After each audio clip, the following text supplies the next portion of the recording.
ভাইরা আমার, আল্লাহ রব্বুল আলামিন ডাক দিয়া বলেন ফালাম্মা আসলামা ওয়া তাল্লাহু লিল জাবিন ওয়া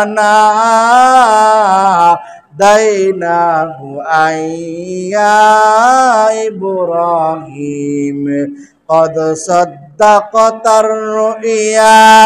হে ইব্রাহিম পয়গম্বর, সারা দুনিয়াবাসীকে আপনি আবেগে আপ্লুপ্ত করে দিয়েছেন। আমার সন্তুষ্টির জন্য আপনার কলিজার টুকরা সন্তানকে জবাই করার জন্য প্রস্তুতি নিয়েছেন। ও পয়গম্বর, আপনি আপনার স্বপ্নকে বাস্তবে পরিণত করেছেন। আমি তো সত্যিকার অর্থে আমি আপনার সন্তানকে চাই নাই। অবশ্যই অবশ্যই আমি আল্লাহ আপনার অন্তরের পরীক্ষা চেয়েছি। জোরে বলেন সুবহানাল্লাহ।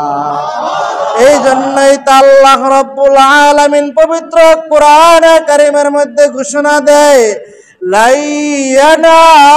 ইয়ানালাল্লাহ লুহুমুহা ওয়ালা দিমাউহা ওয়ালাকিন ইয়ানালুত তাকুল্লাহা মিনকুম।